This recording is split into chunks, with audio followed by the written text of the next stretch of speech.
صحیح الترغیب والترہیب کی حدیث ہے، رسول اللہ صلی اللہ علیہ وسلم نے فرمایا اللہ تعالیٰ مال اسے بھی دیتا ہے جس سے محبت کرتا ہے اور اسے بھی دیتا ہے جس سے محبت نہیں کرتا. یعنی مال ہر طرح کے لوگوں کو ملتا ہے، مومن کو بھی ملتا ہے، کافر کو بھی ملتا ہے، مشرک کو بھی ملتا ہے، منافق کو ملتا ہے، دہریوں کو بھی مل جاتا ہے. جو اللہ تعالیٰ کے وجود کا بھی انکار کرتے ہیں ان کے پاس بھی بہت دنیا ہوتی ہے. لیکن ایمان صرف اسے دیتا ہے،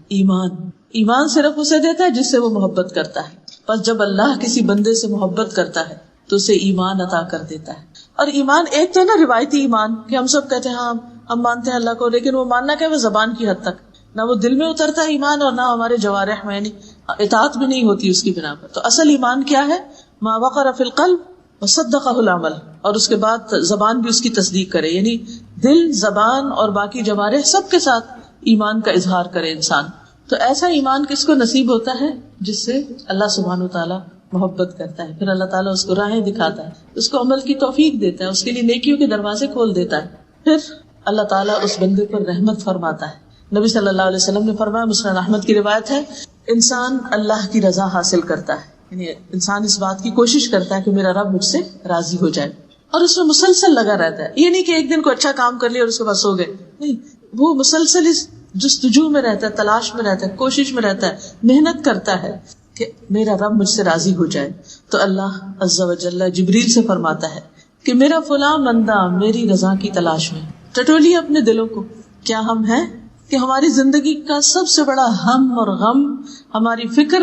ہماری تڑپ اور ہماری جستجو بس یہ لگ جائے کہ میرا رب مجھ سے کسی طرح راضی ہو جائے. کتنے خوش قسمت صحابہ کرام کہ جن کے بارے میں اللہ تعالیٰ نے خود فرما دیا،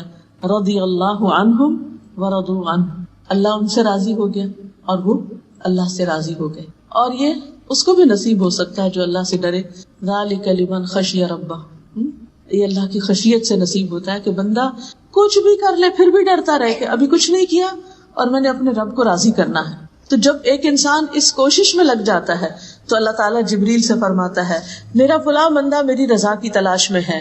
آگاہ رہو، اس پر میری رحمت ہے، اس پر میری رحمت ہے. جبریل کہتے ہیں فلاں آدمی پر اللہ کی رحمت ہو. حاملین عرش بھی یہی کہتے ہیں، ان کے آس پاس کے فرشتے بھی یہی کہنے لگتے ہیں، حتیٰ کہ ساتویں آسمان والے بھی یہی کہنے لگتے ہیں. پھر یہ بات زمین پر اتار دی جاتی ہے، یعنی ساتوں آسمانوں والے جو فرشتے ہیں یا جو بھی مخلوق ہے وہ یہی کہنے لگتے ہیں کہ اللہ تعالیٰ فلاں بندے سے راضی ہے اور اس پر اپنی رحمت فرماتا ہے. پھر یہ بات زمین پر اتار دی جاتی ہے. پھر یہ کہ جب اللہ تعالیٰ کسی بندے سے محبت کرتا ہے تو اس کی خاص مدد فرماتا ہے، اسے اللہ تعالیٰ کی تائید حاصل ہو جاتی ہے، اللہ تعالیٰ کی طرف سے مدد آتی ہے. ابو ہریرہ رضی اللہ عنہ کہتے ہیں، یہ بھی صحیح بخاری کی روایت ہے کہ رسول اللہ صلی اللہ علیہ وسلم نے فرمایا بے شک اللہ تعالیٰ کا ارشاد ہے جس نے میرے کسی ولی سے دشمنی کی، یعنی اللہ کے دوست سے دشمنی کی، اس کے خلاف میری طرف سے اعلان جنگ ہے. اور میرا بندہ، یعنی اگر کوئی شخص اللہ کے دوستوں سے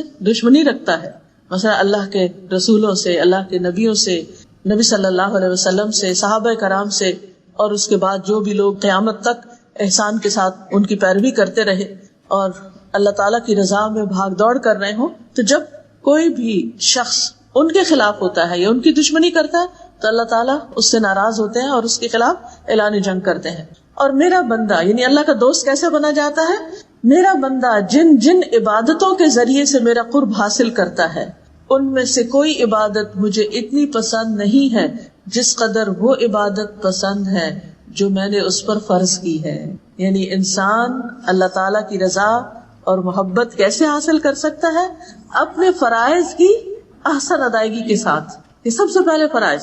کیونکہ اگر فرائض پورے نہیں کیے تو پھر نوافل فائدہ نہیں دیں گے یا اس طرح نہیں دیں گے جس طرح دینا چاہیے، کیونکہ نوافل کا بہرحال اپنا فائدہ ہے لیکن وہ اسی وقت کارآمد ہے جب فرض ادا ہوں، ورنہ تو وہ نوافل اگر فرضوں کی جگہ پر ان کی کمی پوری کرنے لگے تو وہ تو تھوڑے ہی پڑ جائیں گی، کیونکہ فرض فرض ہے اور نفل نفل ہے. بہرحال پھر حدیث میں آتا ہے، حدیث قدسی ہے یہ، کہ اللہ تعالیٰ فرماتے ہیں میرا بندہ نوافل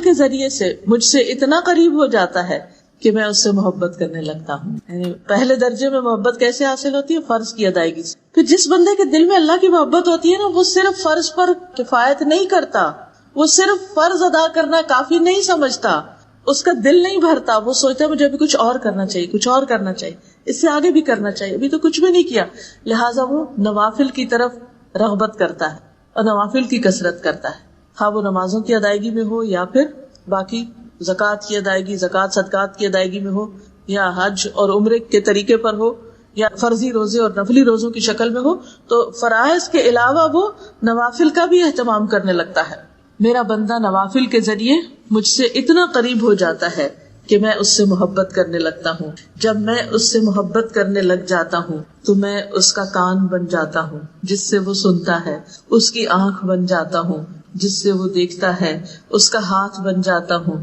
جس سے وہ پکڑتا ہے، اس کا پاؤں بن جاتا ہوں جس سے وہ چلتا ہے، اگر وہ مجھ سے مانگے تو میں اسے دیتا ہوں، اگر وہ مجھ سے پناہ کا طالب ہو تو میں اس کو پناہ دیتا ہوں، میں کسی چیز میں تردد نہیں کرتا جس کو میں کرنے والا ہوتا ہوں۔ یعنی اللہ سبحانہ وتعالیٰ جب کسی کام کا ارادہ کرتے ہیں تو انہیں اس کام کے کرنے میں کوئی تردد نہیں ہوتا، مگر جو مومن کی جان نکالنے کے وقت ہوتا ہے، یعنی جس سے اللہ تعالیٰ محبت کرتا ہے، اس کے جب موت کا وقت آتا ہے اور اس کی روح نکالی جانی ہوتی ہے تو وہ موت کو بوجہ تکلیف پسند نہیں کرتا۔ یعنی ویسے تو ہمیں موت اس لیے پسند ہے کہ وہ اللہ سے ملاقات کا ذریعہ بنے گی، لیکن اس سے ہمیں ڈر کیوں لگتا ہے کہ نزا کا وقت بہت سخت ہے، بال بال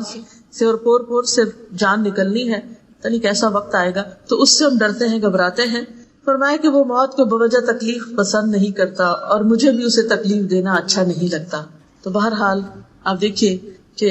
جب انسان اللہ کی اطاعت کرتا ہے، فرائض کی ادائیگی اور نوافل کی ادائیگی سے خاص طور پر، تو پھر انسان کو خصوصی طور پر اللہ سبحانہ وتعالیٰ کی تائید حاصل ہوتی ہے